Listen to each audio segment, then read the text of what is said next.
Alright.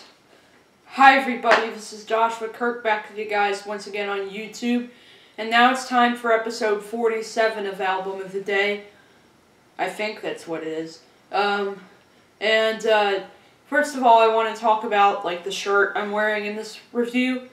It's a shirt for a band that I reviewed before that I've been obsessed with lately, by the name of Bombadil. They're from North Carolina. I reviewed their album A Buzz A Buzz. The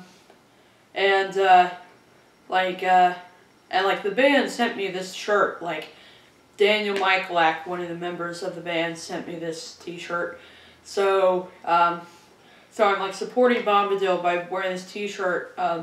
And yes, I did review A Buzz A Buzz. But they have other great albums, so I'm thinking about reviewing Tar Pits and Canyonlands and albums like that as well pretty soon. Tar Pits and Canyonlands is probably my favorite Bombadil album, so, I'm supporting Bombadil by wearing this t-shirt. But aside from that, let's get started on the review. Today's artist is a band that I have reviewed before on this channel, in the summer of 2014. But their albums moved me so much that I decided to review them again, because they've put out so many, moving albums that kind of, that kind of get in your head for a while. If the album, haunts you and, if an album just kind of sticks in your head for a while, that's kind of how you know it's an album you really like. So the band is Oxford's own Radiohead, and I'm sure you probably know who Radiohead is. If you're a music fan, well then chances are you probably are familiar with what Radiohead does. So I'm here to review their fourth album, released on October 2nd, 2000. The album is called Kid A. And I got this on vinyl for Christmas in 2014. So I originally reviewed Radiohead in the summer of 2014, just to let you know. And I have the CD version of it, which I got at Soundgarden in Baltimore sometime around July of 2014 or something. And you can tell just by the sticker on there that this is a used copy. When I go to Soundgarden, I usually get the used CDs, because you know how I am. I like to get more than one CD. So anyway, here's the vinyl. Here's the cover, the spine, and the back, and some really cool artwork on this. So the songs on here are Everything in Its Right Place, Kid A, the National Anthem, How to Disappear Completely, Tree Fingers, Optimistic, In Limbo, Idioteque, Morning Bell, and Motion Picture Soundtrack. And this is released on Capitol Records, which has been Radiohead's label in the US, while Parlophone is their label in the UK. And I really like the artwork on this. It really does fit in with kind of the emotional dynamic of the music on here, because that's kind of what album artwork is intended to do. It's intended to kind of fit in with the overall feel of the album. And then there's the inside of it. And then it comes on two vinyls.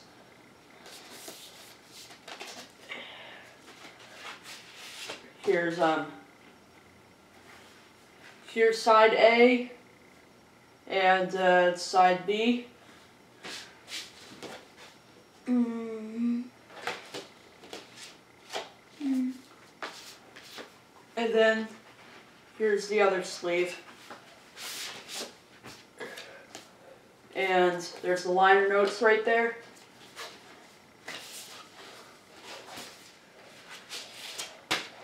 Then there's side C and side D. And the album sounds awesome on vinyl, by the way. I mean, if listening to this album on vinyl doesn't blow your mind, well then you're lost.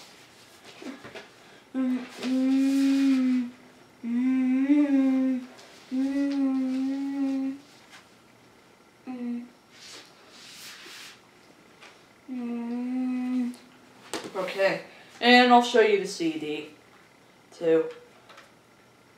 Now, my CD copy of the album isn't in the best condition, so that's why I just stick with the vinyl mostly. I mean, there are a couple of tracks on my CD version that skip a little bit, which annoys me.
And you can definitely tell that my CD copy of Kid A is used because, like, this broke off of this. But anyway, there's a CD. And nothing underneath that. Yeah, and I'd also like to mention that it is pretty heavily snowy out there. And right now there's like some rain going on, so kind of locked in my house for a little bit on this February weekend. Okay, so that's the CD and the vinyl versions of Kid A. Now, this album is definitely not like the Bends or OK Computer. You know, it's definitely totally different from the Bends and OK Computer because with this album, the band experimented with like laptops and electronic instruments, most notably the Ons Martineau, which is played by Johnny Greenwood, the guitar player on here. The first track on this album is called Everything in Its Right Place, and it's not very much elements, just an electric piano, a vocal, a drum machine, and some eerie vocal effects going on too. But, you know, of course, I love how, even with just those few elements, the song Everything in Its Right Place just moves you with this certain emotion that's just hard to explain. It's like so such a mind-blowing piece of music right there, Everything in Its Right Place. You know, like the part where it, you know, just kind of gets these like huge notes, you know, really does kind of move you, and that cool little electric piano riff kind of like just is really moving. So, you know, Everything in Its Right Place is such a great opener because it moves you enough to make you curious about the rest of the album. And luckily, a lot of the other songs on this album move you as well. Track number 2 is the title track, Kid A, and there's a bunch of weird things going on with this song. Like there's all kinds of things going on, like some ethereal electric piano sounds, as well as a ton of weird, like, synthesizer effects as well. And Tom York's voice has this weird little, like, pitch shifted like distortion on it. And I'll tell you how Tom York got that distorted vocal in the title track of Kid A. Basically, what Tom did is he just recited the lyrics, and then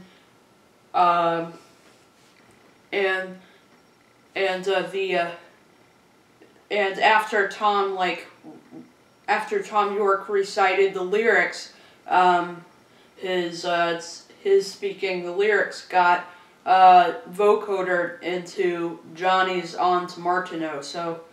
The On to Martineau is known for sounding like a theremin or something like that, but on here it doesn't sound as much like a theremin. It's used as more kind of a weird vocal treatment.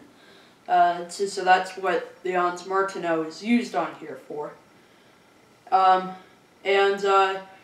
some people may think it's Colin Greenwood playing bass on the recording of Kid A, but it's actually Tom York playing the bass on it. Tom York, plays different stuff than what he did in the Bends and OK Computer. Before, he played mostly guitar, but on here he plays more electric piano and bass and a harmonium on one song too. Although he does play a little bit of guitar on here, but just, not as much as like the electric piano and the bass and stuff that he's playing on, that Tom is playing on here as well. And plus, in the song Kid A, there's the song Kid A was written by Johnny, and then in the middle of Kid A, there's this beautiful, gorgeous, string synthesizer playing, which kind of just blooms like a flower just so beautifully on here. So it sort of shows that Radiohead really did arrange the songs in the most perfectly beautiful way on this album, Kid A. Track number 3 is called the National Anthem, and it has this repeating distorted bass riff written by Tom York, and Tom York is the one playing the bass on the recording of this song, the National Anthem. And then of course it's accompanied by drums, some On to Martineau from Johnny, which creates such weird little spooky sounds on here, and it also contains the use of samples of shortwave radio as well. You can just hear the samples of horn fanfares and stuff like that. And speaking of horns, there is a horn section on the recording of this song too, which the band has used a horn section on this song live a couple of times. I think they used a horn section on it on Saturday Night Live or something like that. You notice that the horn section isn't really properly arranged. It's really chaotic and stuff like that. So it's like a traffic jam almost. But the horns just sound awesome on here. Without the horn section, the song would be missing the extra little oomph that it needs desperately. So thankfully they put in the extra little oomph that it would have otherwise needed desperately. Track number 4 is called How to Disappear Completely, and it contains some weird little whale sounds from Johnny's On Martineau on here at the intro of the song, accompanied by some acoustic guitars and some, slight little delicate swirls of Ed O'Brien's guitar. And then the song eventually starts to build up, and it gets the use of drums and tambourine, and then there's this huge string section that accompanies the song, which kind of makes sense because Johnny wrote the string arrangement on his Hans Martineau, basically. So it kind of makes sense. There's Hans Martineau in the track, because there are definitely some points where it's in there and really does fit in with, you know, the string section, which is the Orchestra of St. John's, by the way. And there's also some bass on here as well. And,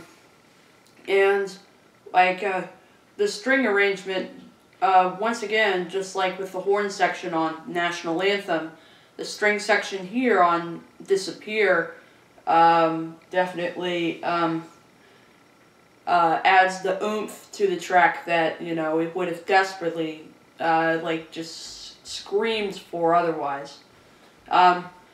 Track number 5 is called Tree Fingers, and this is an instrumental, and some people think, oh, there's probably keyboards on the track, but there's actually no keyboards whatsoever on Tree Fingers.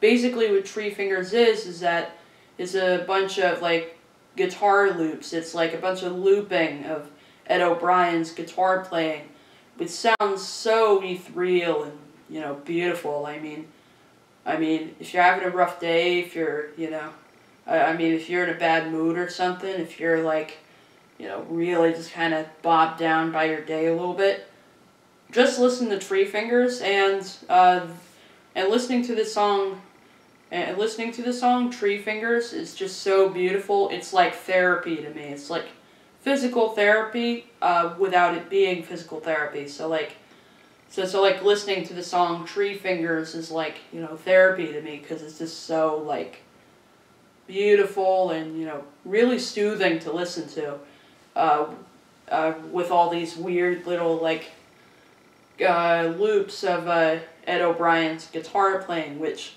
is possibly, like, so it's like some guitar playing that's, like, been, like, programmed by Tom or something like that. And the recording of this song, the full recording of this song, is actually, like, 10 minutes long. So they cut a bunch of minutes of it out, or otherwise it would have kind of dragged on a little bit, but, you know, but I can see why the recording of the song lasted about 10 minutes, because, you know, it's like one of those recordings that, like, would have been, like, so moving in real life that it would have, like, prompted you to just keep going for a while, until you're ready to stop. But the long 10-minute version did get included in some sort of movie I don't remember the name of, or something like that. Track number 6 is called Optimistic, and the weird thing about the song Optimistic is that it's actually the one song off of this album that, although it's not a single on here, there are no singles from this album, as a matter of fact. Although Optimistic isn't a single, because there are, like, no singles off of Kid A, Optimistic's actually been quite popular on the radio a little bit. So, like, Optimistic's, like, the one, like, radio hit off of the album, which kind of possibly could have possibly, you know, annoyed the band a little bit at first, since it's, like, not a single or something like that. But, you know, it kind of makes sense. It's a radio hit because it's based on very straightforward instruments like guitar, bass, and drums.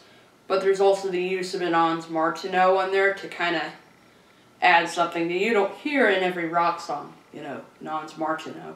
And this song really has, like, this song, like some of the other songs on the second half, is, like, one of the better, like, lyrical tracks on here. And it has kind of some totally legitimate lyrics, like, things like, you can try the best you can, and, I'd really like to help you now. But, you know, the song also contains some rather darker lyrics. Like, it contains lyrics like, vultures circling the dead, and big fish eat the little ones, which sort of shows that, like, you know, the second half kind of has some of the better, like, lyrical content on it than the first half does. And it contains some of the darker lyrics on the album.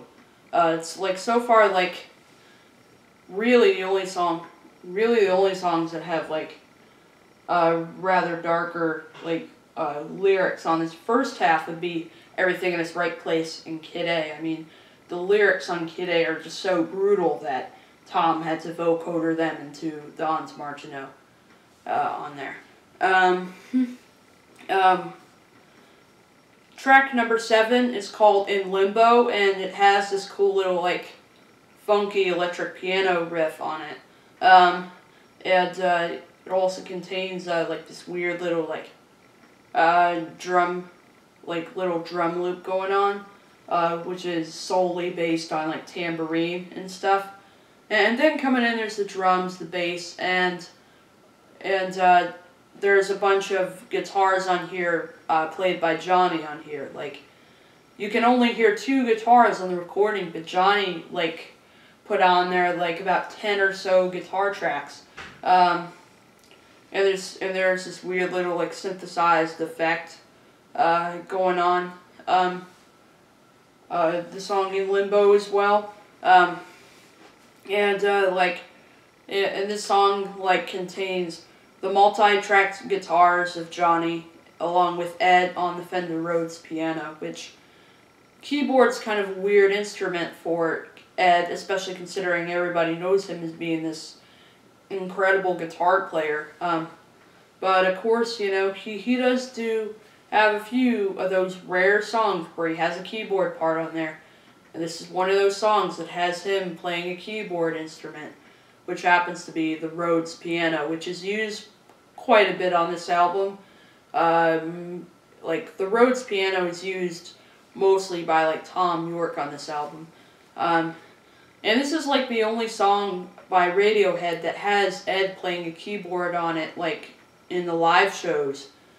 Although there are a couple of tracks off of Amnesiac where Ed is playing a keyboard part on the studio versions of the songs Dollars and Cents and Like Spinning Plates off of Amnesiac. Track number 8 is a fan favorite, Idioteque, which is very sample based.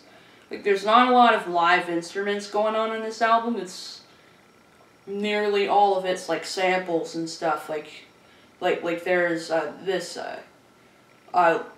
there's this cool little like drum machine from Johnny on here, which comes from like an analog synthesizer, as well as an Ons Martineau sample on here from some sort of classic Ons Martineau piece or something.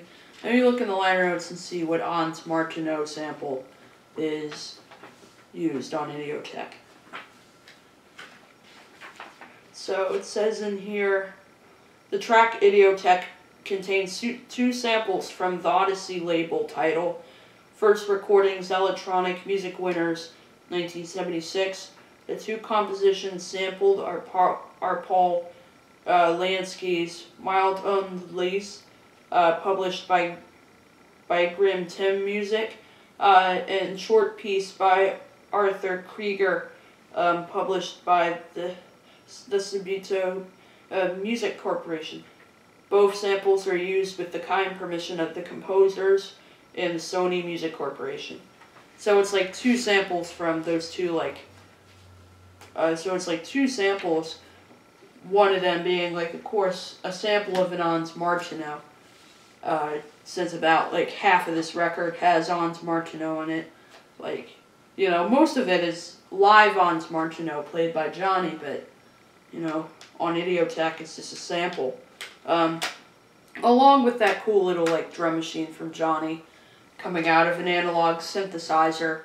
And then like the drum machine pairs really well with Ed's weird little like guitar swooping effects going on at the end. So like both those elements just pair beautifully on there. The drum machine and the guitar effects coming from Ed at the end. Which slowly plays into the song Morning Bell, which contains some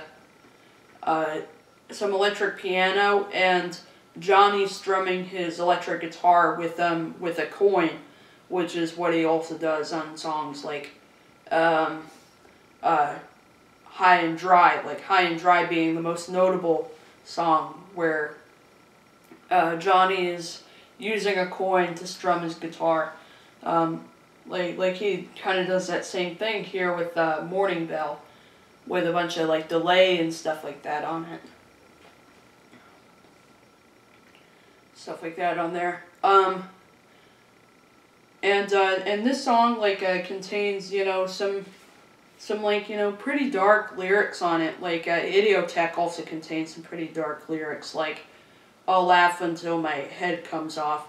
And then so like Morning Bell has some pretty dramatic lyrics on it, especially that one lyric at the end of Morning Bell that says, you know, cut the kids in half. Like you know, that's like one lyric from Morning Bell that's pretty much, you know, dramatic and like vivid, no matter how you look at it, pretty much. A lot of this album kind of contains a lot of vivid imagery in the lyrics, you know, so it's like kind of a challenging listen at first, but after a few listens, you know, it won't seem so challenging or shocking anymore. In fact, when this album came out, people were initially alienated since they were used to the sound of OK Computer. I mean, everybody was expecting like the Bends or OK Computer to kind of be similar to this album, but what they got was something different. So like it was really kind of a shocking listen at first, but now, you know, a few years later, due to all the experimental music that surrounded us lately, it doesn't feel as extreme anymore as it did like when it first came out in late 2000.